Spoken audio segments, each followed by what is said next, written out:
Recently, the Canadian dollar fell to its lowest point since August 2004. So naturally, the question comes up, is this the start of a recession? While the lower dollar can make life more expensive, could there be a positive outcome among all the negativity? For example, Canadian exports rose more than 6% in June over the previous month, which is the biggest gain since 2006.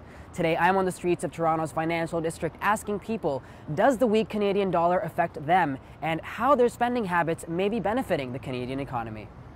Has the drop in the Canadian dollar affected you in any way? Well, it has altered travel plans directly. I have noticed that a weekend in Miami or a weekend in Chicago is all of a sudden a little bit more expensive. We were planning on doing some vacations down in the US and stuff, and that's definitely a lot more expensive than we expected. Has the drop in the Canadian dollar affected you at all? It hasn't affected me that much. I'm a student, so I'm just working for the summer, so for me, it's not a huge concern. Are you keeping more of your travel and shopping dollars within Canada now that the US is a little more expensive? I've acclimated myself to doing a bit more of my shopping here instead of down in Buffalo or New York.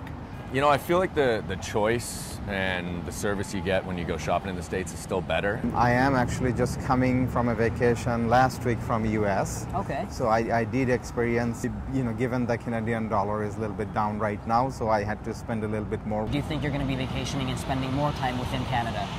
Definitely looked at that. Gone up to the cottage more weekends than I did previously, or maybe go to Europe instead, where there's, the currency. It's gone the other way. I'm going to Barcelona next week, so Nice. I'm still traveling. We're doing all local trips right now. Do you invest at all?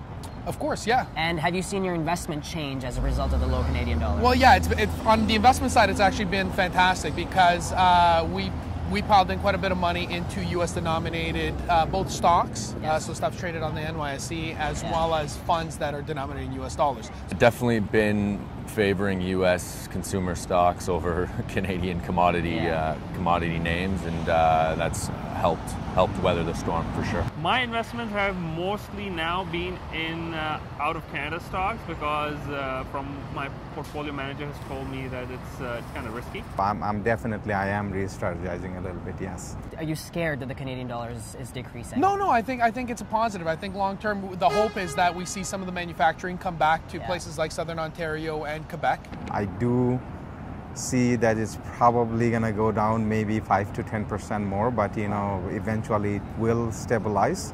With fewer Canadians traveling to the States to vacation, more people staying at home for back-to-school purchases instead of hopping across the border, and more Americans vacationing and shopping in Canada, the export, retail, hospitality, and tourism sectors are certainly not complaining about the low loonie. Perhaps something to keep in mind while investing. Be sure to visit smallcappower.com for daily analyst insight and investing ideas related to this and other topics that affect you and your investing strategy.